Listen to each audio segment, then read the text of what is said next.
The subway platform buzzed with its usual chaos, a symphony of footsteps and voices echoing through the underground station.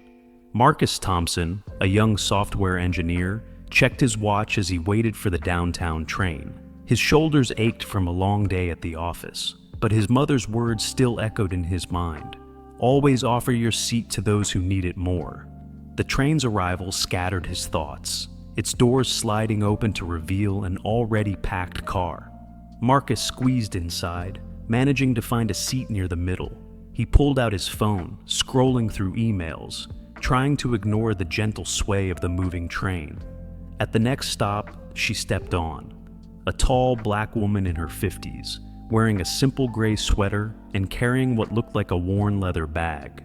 Nothing about her suggested wealth or status, just another tired soul heading home after a long day. Marcus noticed her slight grimace as she gripped the overhead rail, her free hand massaging her lower back. Without hesitation, Marcus stood up. "Ma'am, please take my seat," he said, gesturing to the empty space. The woman looked at him, surprise flickering across her face. For a moment, she seemed to study him, her dark eyes taking in every detail of his appearance. "That's very kind of you," she said softly, accepting the offer. As she settled into the seat, Marcus couldn't help but notice how the other passengers barely glanced up from their phones. One man in an expensive suit actually rolled his eyes, muttering something under his breath. Marcus moved toward the doors, gripping the rail as the train swayed. He didn't expect a thank you. It was just the right thing to do. But what happened next would change not just his life, but the lives of everyone on that train. The woman reached into her worn bag, pulling out what appeared to be a business card. "Young man," she called out, her voice carrying a quiet authority that made several passengers look up. "What's your name?" Marcus turned, slightly startled by the question. "Marcus Thompson, ma'am." She held out the card, her movements deliberate and precise. "Marcus, I'd like you to come to this address tomorrow morning at 9. Don't be late." Before he could respond, the train lurched to a stop. The woman stood, straightened her sweater, and walked toward the doors with a grace that seemed at odds with her simple appearance. As she passed Marcus, she paused. Sometimes the smallest acts of kindness reveal the biggest truths about who we are. With that, she disappeared into the crowd, leaving Marcus holding a plain white business card with an address embossed in gold letters. Richardson Global Enterprises, Office of the CEO. Marcus stared at the card in his hands, his mind racing. Richardson Global Enterprises wasn't just any company. It was one of the largest tech conglomerates in the world. His fingers trembled slightly as he Googled the address on his phone, the results confirming his suspicion. This was their headquarters in downtown Manhattan. The rest of his train ride passed in a blur. Fellow passengers who had witnessed the exchange now whispered among themselves, some trying to sneak glances at the card in his hand. The businessman who had rolled his eyes earlier now looked particularly uncomfortable, his face buried in his phone. That evening, in his modest apartment in Brooklyn, Marcus paced back and forth, the business card sitting on his kitchen counter like a puzzle piece that didn't quite fit. He called his best friend, James. "Man, you're not going to believe what happened on the train today," Marcus began, recounting the story. James listened intently before letting out a low whistle. "Wait, hold up," James interrupted. "You're telling me you gave up your seat to some random woman, and now you've got a meeting at Richardson Global? Bro, do you know who runs that company?" Marcus shook his head, then realized James couldn't see him. "No idea. I never really followed." "Catherine Richardson," James cut in, his voice filled with awe. "She's like one of the most powerful CEOs in the country. Built that company from nothing, worth billions now. But here's the thing, nobody ever sees her. She's basically a ghost. No social media, rarely does interviews. There are maybe 3 photos of her online." Marcus's heart skipped a beat. He quickly pulled up a search for Catherine Richardson, finding only a blurry photo from a business conference 5 years ago. But even in that grainy image, he recognized those same penetrating eyes that had studied him on the train. "No way," he whispered, sinking into his couch. That was her? Sounds like you've got a meeting with a billionaire tomorrow, James said. And man, you better dress sharp. Marcus barely slept that night. He laid out his best suit, the one he'd bought for job interviews, and polished his shoes until they gleamed. As he finally drifted off to sleep, his mother's words echoed in his mind again. Always offer your seat to those who need it more. Little did Marcus know, as he set his alarm for the next morning, that this meeting would be more than just a job opportunity. Catherine Richardson had seen something in that simple act of kindness, something that would spark a chain of events no one could have predicted. The next morning arrived with a mix of sunshine and nerves. Marcus adjusted his tie for the 10th time as he stood outside the towering glass building that housed Richardson Global Enterprises. The security guard at the desk looked at him skeptically until Marcus showed him the business card. "Oh," the guard's demeanor changed instantly. "You're Mr. Thompson. We've been expecting you. Please, take the executive elevator to the top floor." As Marcus stepped into the elevator, his reflection in the polished walls showed a young man trying his best to look confident, but inside, his heart was racing. The doors opened to reveal a stunning office space with floor-to-ceiling windows overlooking the city. A sleek desk dominated the reception area, where an elegant woman in her 30s sat typing. She looked up as Marcus approached, a knowing smile playing at her lips. "Mr. Thompson," she said warmly, "Mrs. Richardson is waiting for you, but first she asked me to show you something." She stood and gestured for Marcus to follow her down a hallway lined with photographs. As they walked, Marcus realized these weren't just any photos. They were moments of kindness captured in everyday life. And at the end of the hall hung a security camera, still from yesterday's subway train, showing Marcus offering his seat. The assistant stopped at a large wooden door. Mrs. Richardson believes that character isn't built in grand gestures, but in the small moments when we think no one is watching. She paused, her hand on the door handle. "Are you ready?" The office was nothing like Marcus expected. Instead of the cold corporate environment he'd imagined, the room felt warm and inviting. Bookshelves lined the walls, and sunlight streamed through massive windows. Catherine Richardson stood by a small seating area, no longer in the simple gray sweater, but in an elegantly tailored suit. "Welcome, Marcus," she said, gesturing to a comfortable chair. "I hope you don't mind, but I've ordered breakfast. We have quite a bit to discuss." As Marcus sat down, still trying to process everything, Catherine settled into the chair opposite him. Her presence commanded attention, but there was a gentleness in her eyes that put him slightly at ease. "You're probably wondering why I asked you here," she began, pouring tea from a delicate pot. "Yesterday, I conducted an experiment. I spent the entire day riding various subway lines, dressed as I was when you met me. Do you know how many people offered their seat?" Marcus shook his head, accepting the cup she handed him. "One," she said simply. "You. Out of hundreds of people, only you showed that simple act of kindness. And what fascinated me most wasn't just the act itself, but how you did it." She leaned forward slightly. "You didn't do it for recognition. You didn't film it for social media. You didn't even hesitate. That tells me everything I need to know about your character." A gentle knock interrupted them as breakfast was brought in. Marcus noticed Catherine watching him carefully as he thanked the server, his manners automatic rather than performed. "I've been looking for someone," Catherine continued, "someone who understands that true leadership isn't about power or status. It's about seeing the humanity in others, regardless of their appearance or position." She reached for a folder on the nearby table. "I've done my research on you, Marcus. Graduate of City College, working as a junior software engineer, taking night classes in business management, volunteers at the local youth center teaching coding, lives modestly, but sends money home to his mother every month." Marcus felt his cheeks warm. "How did you—" "I'm thorough," she smiled. "But what interested me most wasn't your resume. It was the pattern of small kindnesses that people mentioned when we asked about you. The security guard who said you always stopped to ask about his daughter's health. The cleaning staff who mentioned you learned their names and thanked them every evening. She opened the folder and slid a document across the table. I'm offering you a position at Richardson Global, not an entry-level job, but a leadership role in our new Community Impact Division. A division that will focus on using our resources to create positive change in overlooked communities. Marcus stared at the paper, his heart pounding. The salary figure made his eyes widen, but it was the job description that truly caught his attention.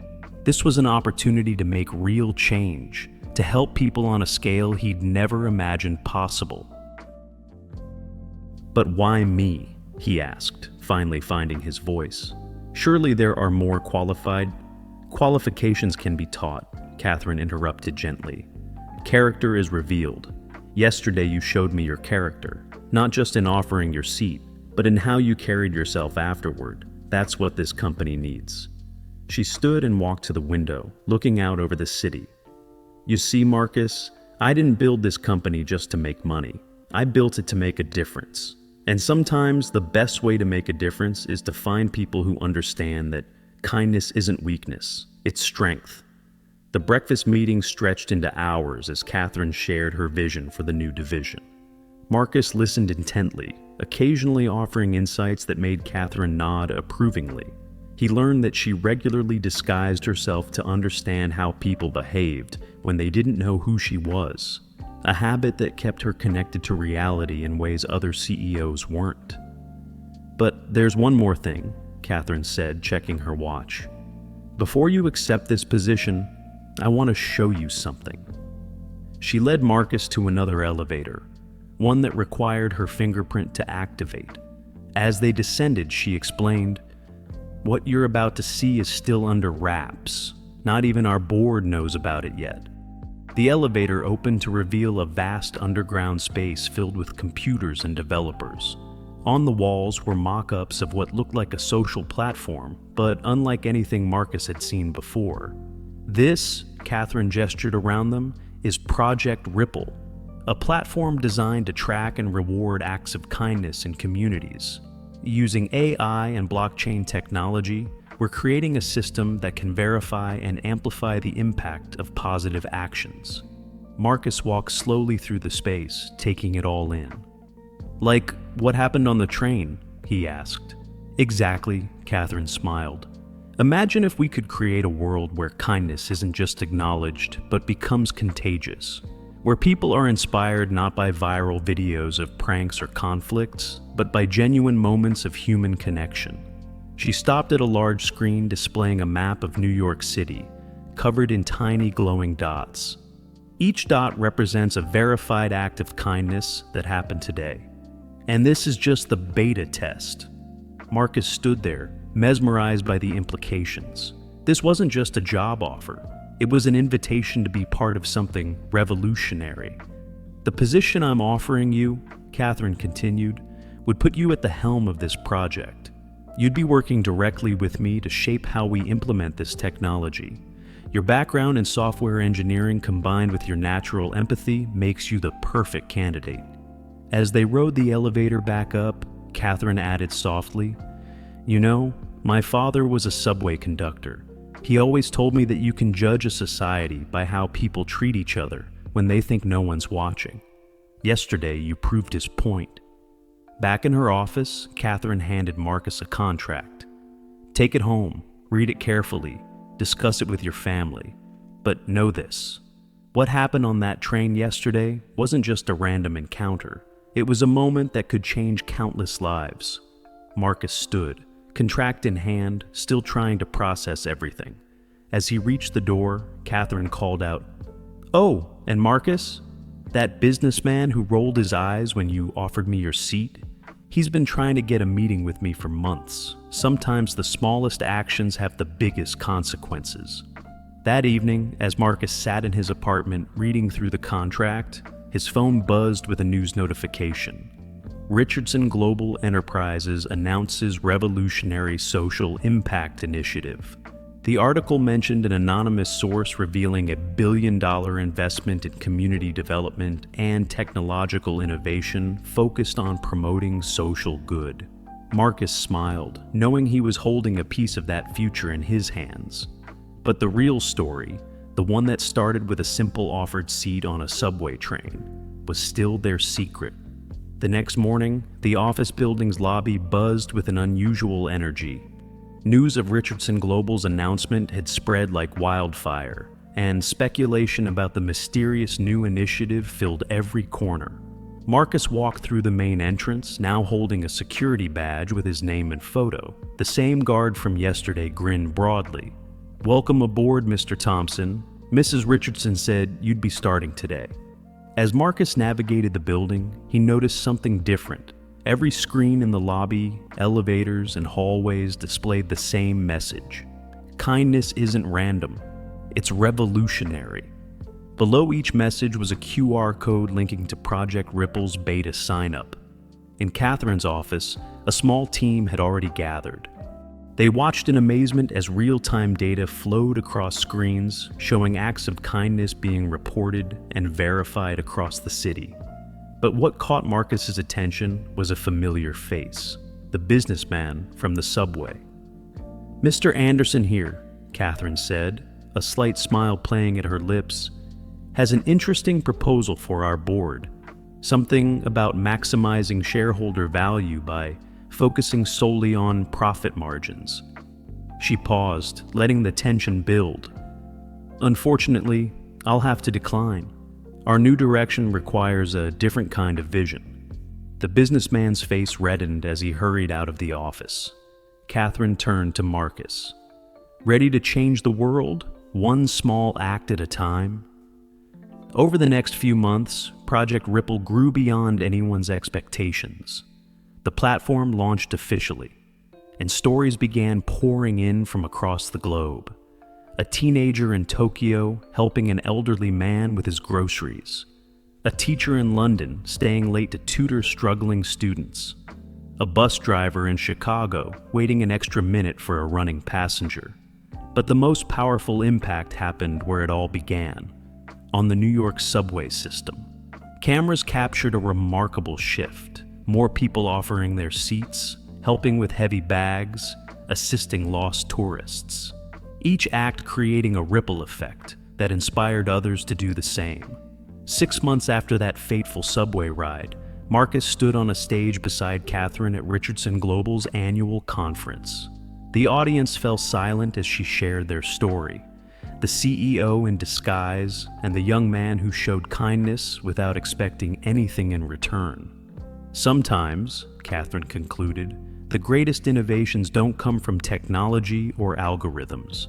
They come from remembering our shared humanity." Marcus reminded me of that simple truth on a crowded subway train, and today, millions of people around the world are proving it every day through Project Ripple. As applause filled the auditorium, Marcus thought back to that evening on the train. He hadn't known he was offering his seat to a billionaire CEO. He hadn't known it would change his life. He had simply done what his mother had taught him was right. Later that evening, Catherine found Marcus in his new office, staring out at the city lights. "Penny for your thoughts?" she asked. "I was just thinking about my mom's words," he replied, "about offering your seat to those who need it more. I never imagined where that lesson would lead."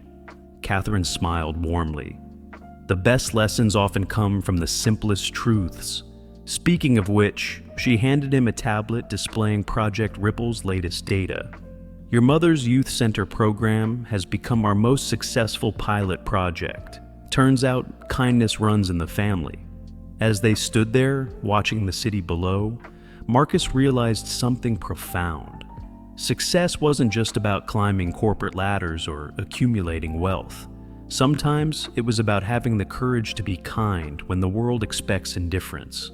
The story of Marcus Thompson and Catherine Richardson became a legend at Richardson Global, shared with every new employee during orientation. But more importantly, it became a catalyst for change, proving that one small act of kindness could indeed spark a global revolution. Every day, millions of people pass each other in trains, on streets, and in elevators. Each interaction holds the potential for kindness, for change, for something extraordinary. Marcus and Catherine's story isn't just about a seat offered on a subway train. It's about the power we all have to make a difference. Today, Project Ripple has verified over 10 million acts of kindness worldwide. The Richardson Global Headquarters still displays that security camera photo from the subway, reminding everyone that success isn't measured in dollars, but in the lives we touch along the way. And Marcus, he still takes the subway to work every day, sitting in the same car where it all began. Sometimes he catches glimpses of Catherine doing her undercover rides, still testing, still observing, still believing in the power of simple human kindness. Because in the end, you never know who's watching.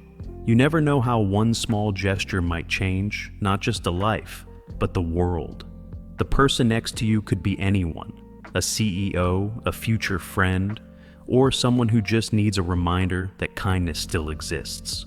So the next time you're on a crowded train or walking down a busy street, remember, every moment is an opportunity. Every interaction is a chance to start your own ripple effect. Because sometimes the smallest acts of kindness can lead to the biggest changes in our lives. If this story moved you, take a moment today to create your own ripple of kindness. And don't forget to like, comment, and subscribe for more stories that remind us of our shared humanity and the extraordinary power of ordinary moments. Remember, it's not about who's watching, it's about who we choose to be when we think no one is.